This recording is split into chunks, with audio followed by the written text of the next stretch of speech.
Que tal, como están? Benvidos á nosa entrevista do Preguntoiro. Imos comezar neste martes con nosa ronda de contactos cos representantes políticos de Santiago. Hoxe imos conversar co voceiro do PSOE Compostelán, con Paco Reyes. Paco, benvido, moi boas. Moitas grazas, un placer. E non é porque sexa un tema recurrente isto de falar do tempo, senón porque a verdade é que o tempo é noticia en Santiago, unha cidade que estamos acostumados a que chova moito, pero o certo é que onte esa chuvia causou moitas incidencias, moitas complicacións na cidade. Esta mañá falábamos co concelleiro Xanduro, concelleiro de Convivencia, para que nos explicara un pouco a que se deberon tantas inundacións, tantas complicacións. El dicíanos que será un cúmulo de circunstancias, que o domingo co vento caeron moitas follas, atascáronse os sumidoiros e o luns pola mañá non deu tempo de limpalos antes de que caera esa tromba de auga. Eu preguntolle a vostede, cal é a súa valoración de todo o que pasou na cidade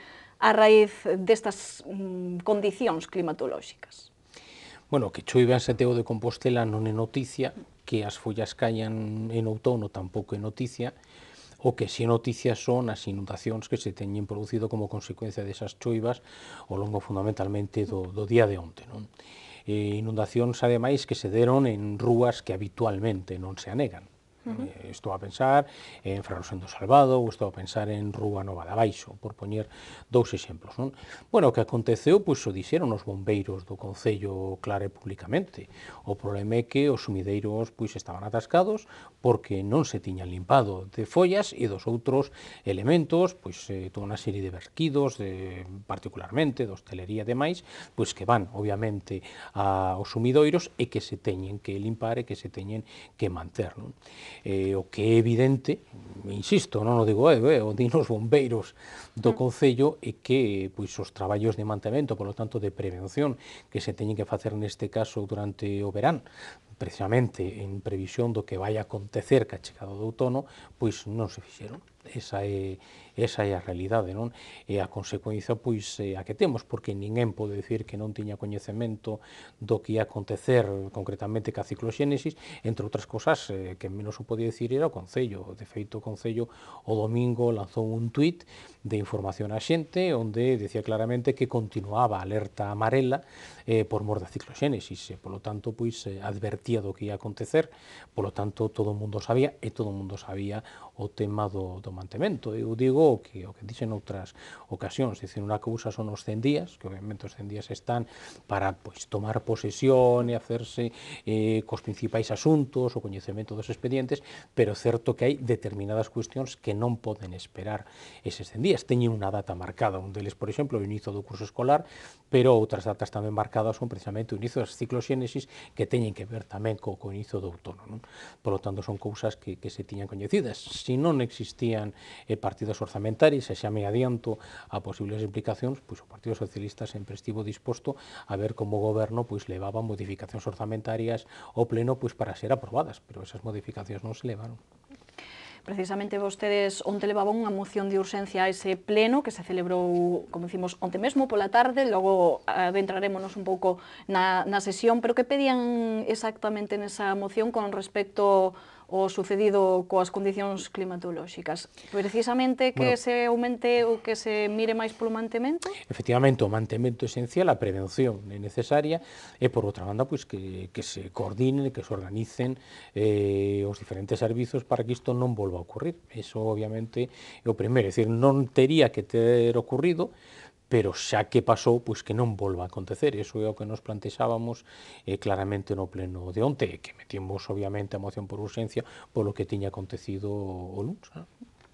Bueno, esta mañá decíanos Xanduro, o concelleiro, que o venres vai haber unha reunión coas partes implicadas, con Urbaser, Viacua, Parques e Xardíns, os servizos de emerxencias, de seguridade, para tratar de ver solucións e, na medida do posible, que non se volva a repetir esta cuestión, así que estaremos pendentes do que se poida decidir. Bueno, o que hai que decir é que eu alégrome de que se faga a reunión, pero tamén hai que lembrar que esas reunións tiña que ter feito ao longo dos 100 días primeiros do goberno, é dicir, precisamente eses 100 días son para organizar as cuestións e, polo tanto, telo todo preparado en previsión do que vai acontecer. Non se lle pode pedir un goberno que en 100 días resolva os problemas da cidade, pero sin que organice as diferentes cuestións para poder abordarlas cando chegue o momento.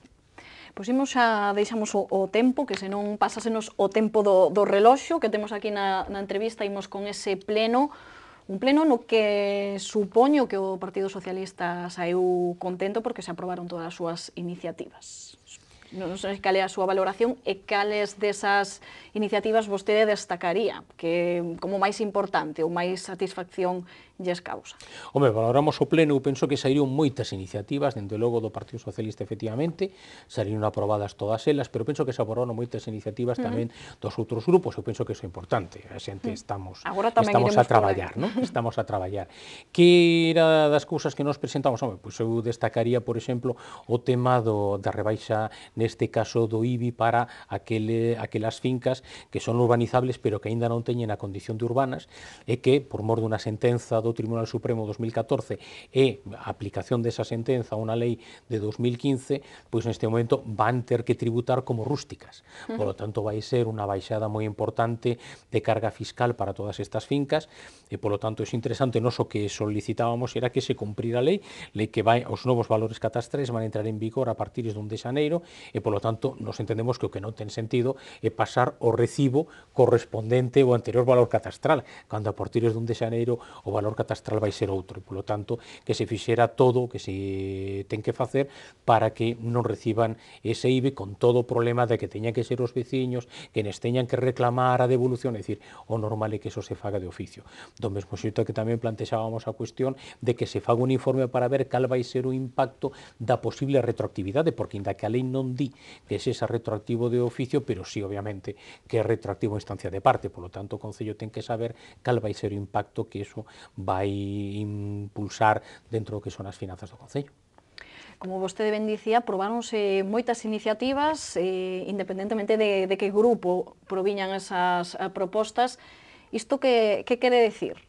Cando vemos que hai unanimidade para aprobar algunhas mocións, algunhas propostas, noutro caso hai acordo entre diversos partidos, que lectura podemos facer? Hai consenso en varios temas, polo menos? Claramente, por parte do Partido Socialista. Outras das proposicións que levamos foi a mudanza do que é a ordenanza de terrazas e a ordenanza de publicidade. Nos pensamos que despois da última reforma que se fixo ao longo dos últimos 4 anos, pois a aplicación da mesma exixe darlle unha volta, algúns aspectos que nós xa comentamos no seu momento, cando nos opusimos á aprobación da última reforma, pois evidentemente o que houve foi un consenso por parte de todos de entender que efectivamente así era e que é necesario para esta cidade, co impacto que ten a hostelería, pois obviamente darlle novamente unha volta e facer unhas ordenanzas máis acordes co que ten que ser a defensa da imaxe, da linguaxe e do relato da nosa cidade, non?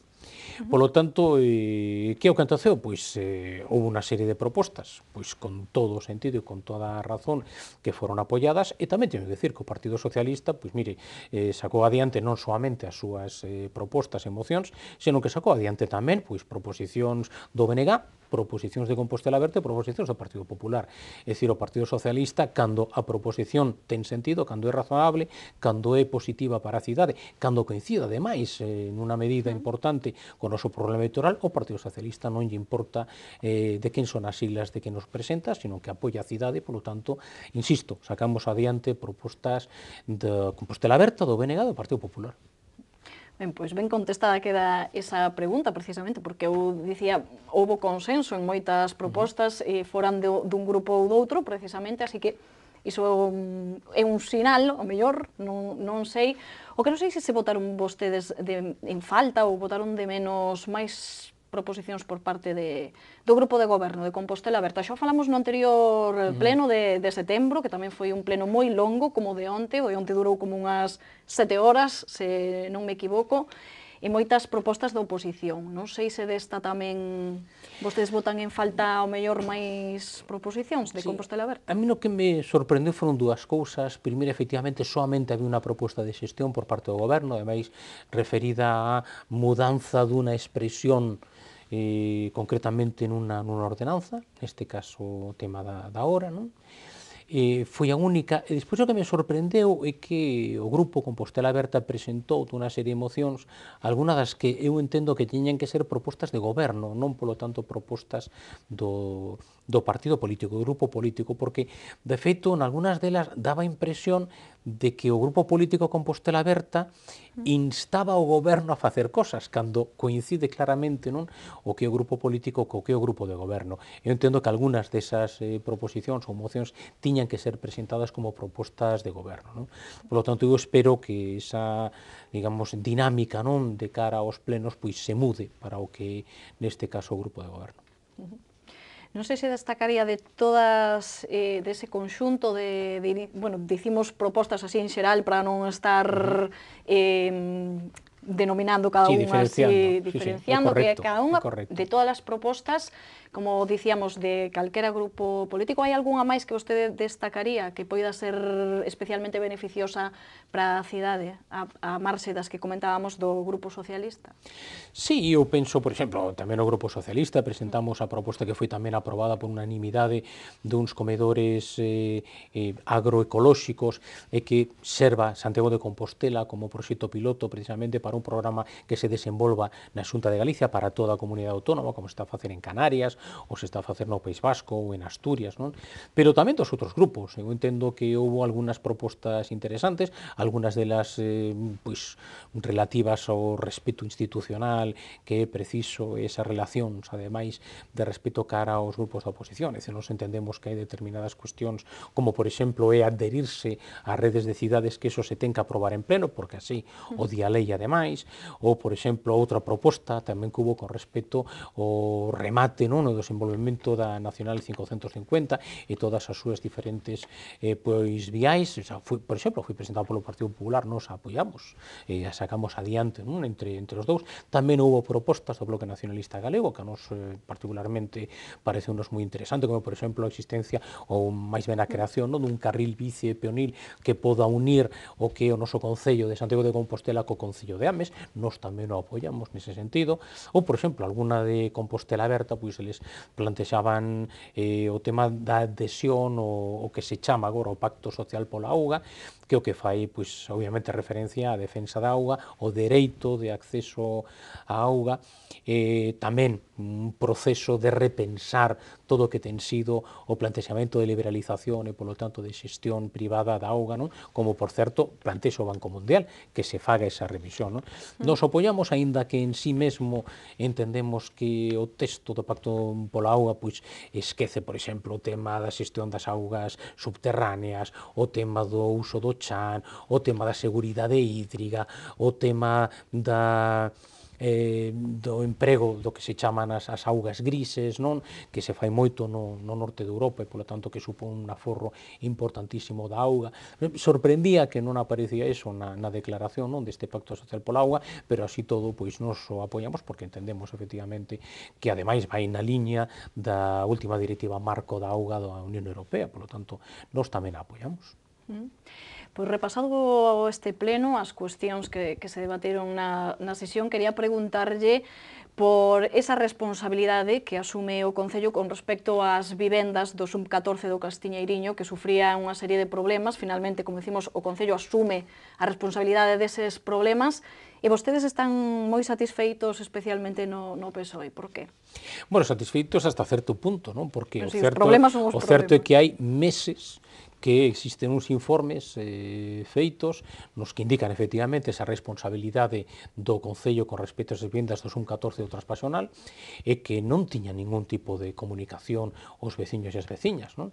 Eles fixeron unha protesta, unha queixa pública o 29 de setembro, o 30 de setembro o Partido Socialista pois mete por rexistro que é unha moción para ser debatida no pleno, e o 1 de outubro por fin hai unha resposta pública, non temos ainda coñecemento de que lles enviaran unha comunicación por escrito, pero sí que hai unha resposta pública por parte do goberno actual do Concello dicindo que efectivamente teñen que facerse cargo das responsabilidades, non? Por lo tanto, efectivamente, se a labor da oposición, pois fiscalizar a acción de goberno e indicar aqueles puntos pois que son conflitivos, que hai que darlle unha solución aos vecinos e que non se lle ten dada. O que non temos aínda, porque o solicitamos tamén en paralelo, é o acceso o que é o expediente, nos esperamos ver o expediente, polo tanto ver dende cando pois se teñen eses informes firmados e avaliados.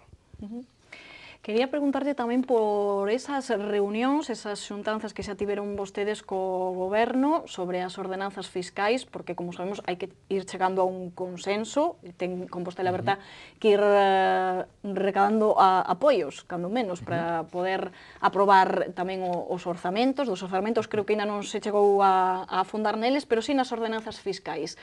Que camiño están levando esas conversas, na súa opinión? Bueno, pois tivemos uns primeiros contactos nos que nos pasaron un plantexamento primeiro xenérico de cales eran as liñas xerais que les tiñan, por outra banda, despois xa fixeron unha proposta máis concreta. O que teño que decir é que primeiro, antes de poder plantexar as ordenanzas fiscais e despois os orzamentos, o primeiro que hai que facer é presentar e aprobar o plan económico financiero que se ve abocado este Concello precisamente pola falta de cumprimento da regra de gasto do anterior goberno, non? No orzamento 2014, do que, por certo, tamén falamos co debate da conta xeral onte. Por lo tanto, cal é un pouco a liña? Eu penso que todo o mundo coñece cal é a posición do Partido Socialista con respecto o tema dos impostos e das tasas. O Partido Socialista estivo ao longo dos últimos 4 anos facendo unha serie de propostas de rebaixas e de bonificacións fiscais, entre outras cosas pola situación económica que está a pasar o noso Concello.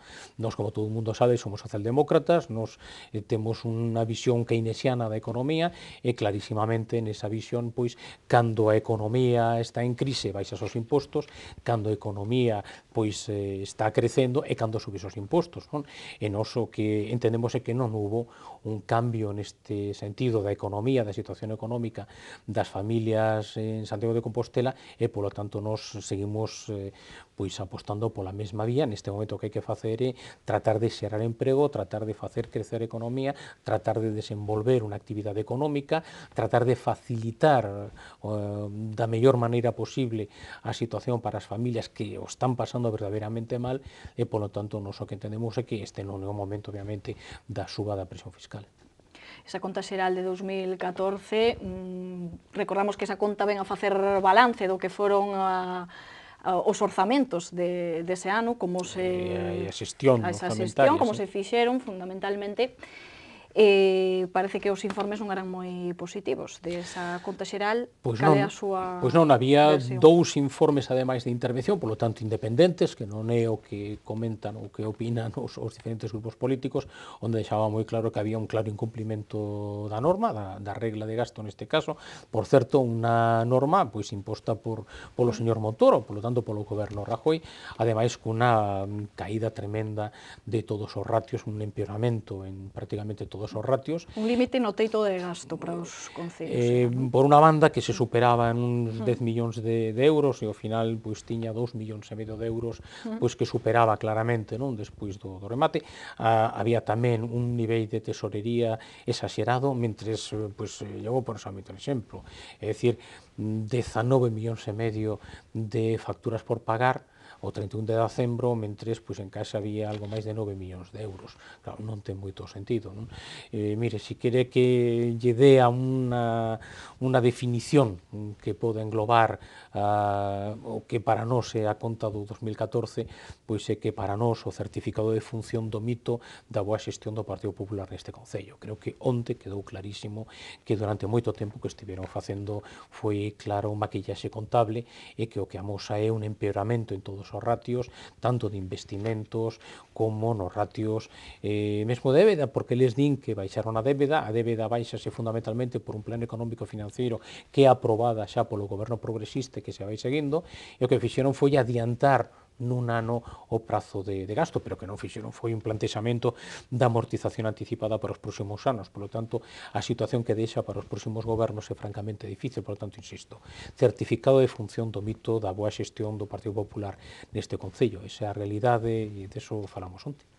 Pero xa para rematar unha última cuestión breve, sabe vostede que o Tribunal Superior de Xustiza de Galicia deixou sen efecto a concesión do servizo da hora e da grúa, que leva Setex a Parqui. Falaba o alcalde estes días que había que tomar unha decisión, se sacar un novo concurso ou pensar o mellor en municipalizar ese servizo.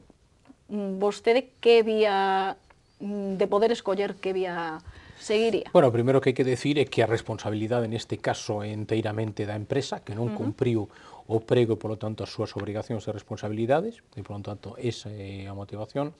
Outra cousa é pois, a interpretación que se poda facer da sentenza, non?